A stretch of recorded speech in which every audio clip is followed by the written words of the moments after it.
राधे राधे, हरे Krishna. RS टल में आप सभी लोगों का स्वागत है। आपका दिन शुभ हो। आज दिनांक है 15 जनवरी, दिन है गुरुवार और आज माघ मास के कृष्ण पक्ष की द्वादशी तिथि रात 8:16 पर समाप्त होगी। ब्रह्म मुहूर्त सुबह 5:37 से 6:25 तक रहेगा। सूर्योदय होगा सुबह 7:14 पर। सूर्यास्त का समय रहेगा शाम 5:57 पर और आज अनुराधा नक्षत्र सुबह 3:03 तक रहेगा। बाद में ज्येष्ठा नक्षत्र प्रारंभ हो जाएगा। राहु काल दोपहर 1:30 से 3 बजे तक रहेगा। आइए हर दिन की तरह आज सुनेंगे माघ मास महत्व में आगे की कथा। माघ मास का महत्व जितना गुण है उतना ही कल्याणकारी भी। इस पावन मास में किया गया एक छोटा सा पुण्य भी अनंत फल देने वाला होता है। माघ मास के 12वें अध्याय में हमें यह शिक्षा मिलती है कि श्रद्धा, संयम और सेवा से ही जीवन का उद्धार संभव है।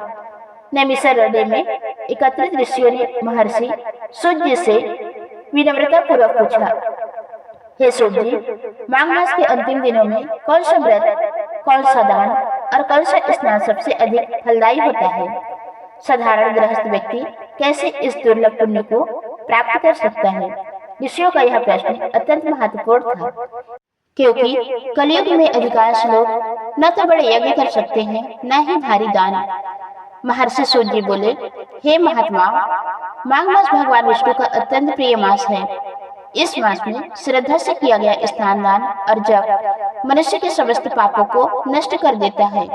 उन्होंने कहा कि माघ मास के शुक्ल पक्ष के अंतिम दिनों में किया गया पुण्य जन्म जन्मांतर के बंधनों को काट देता है। सूत जी बोले, माघ मास में प्रातः ब्रह्म मुहूर्त में उठकर गंगा, यमुना, सरस्वती या किसी भी पवित्र नदी में या घर पर शुद्ध जल से स्नान करने वाला व्यक्ति ब्रह्म हत्या जैसे पापों से मुक्त हो जाता है, अकाल मृत्यु से बचता है, विष्णु लोक को प्राप्त करता है। यदि उपलब्ध ना हो तो गंगा जल मिलाकर स्नान करने से भी वही फल प्राप्त होता है। सूत जी ने बताया, स्नान के पश्चात स्वच्छ वस्त्र धारण करें, भगवान विष्णु या नारायण का ध्यान करें, ओम नमो भगवते वासुदेवाय मंत्र का जप करें, सूर्यदेव को अर्घ्य दें। जो व्यक्ति मान रहकर स्नान करता है उसके पुण्य का फल 1000 गुना बढ़ जाता है। सूत जी बोले, माघ मास में दान न किया जाए तो स्नान अधूरा माना जाता है। माघ मास में किए जाने वाले श्रेष्ठ दान तिल दान, कंबल दान, अन्न दान, गुड़ दान, वस्त्र दान और दीप दान। विशेष रूप से गरीब, ब्राह्मण, वृद्ध, विधवा और असहाय व्यक्ति को दिया गया दान सीधे भगवान विष्णु तक पहुंचाता है। एक बार एक निर्धन गृहस्थ ने माघ मास में केवल एक मुट्ठी चावल दान दिए। उनकी श्रद्धा देखकर भगवान विष्णु स्वयं प्रकट हुए और बोले, हे भक्त, तुम्हारा यह दान अश्वमेध यज्ञ से भी बढ़कर है।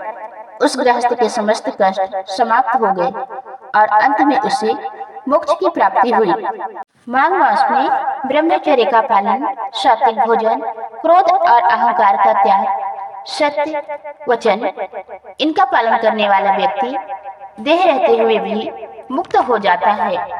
सूत जी बोले, जो व्यक्ति माघ मास में किसी को कष्ट नहीं देता वही सच्चा व्रती है। एक बार एक अंधी वृद्धा ने माघ मास की अमावस्या को नदी के किनारे एक दीप जलाया।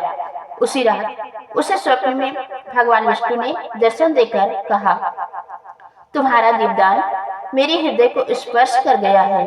अगले जन्म में तुम्हें दिव्य नेत्र प्राप्त होंगे। वास्तव में अगले जन्म में वह राजकुमारी बनी और जन्म से ही सुंदर दृष्टि वाली थी। सूत जी बोले, जो स्त्री माघ मास में स्नान, दान और संयम रखती है उसका सौभाग्य अखंड रहता है, पति की आयु बढ़ती है, संतान सुख मिलता है, घर में लक्ष्मी का वास होता है। जो व्यक्ति माघ मास की कथा सुनता है, दूसरों को सुनाता है, कथा का सम्मान करता है, उसके घर में दरिद्रता दूर होती है, रोग नष्ट होते हैं, अशांति समाप्त होती है। अध्याय के अंत में सूत जी ने कहा, जो मनुष्य माघ मास को साधारण समझकर छोड़ देता है वह दुर्लभ अवसर खो देता है। भगवान विष्णु स्वयं कहते हैं, माघ मास में मेरा स्मरण करने वाला मुझे अत्यंत प्रिय है।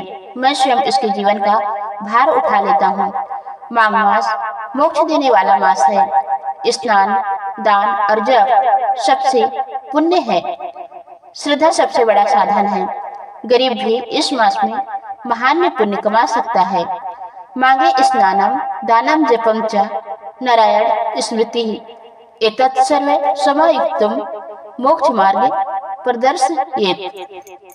दोस्तों, ये थी आज की वीडियो। उम्मीद है आप लोगों को पसंद आई होगी।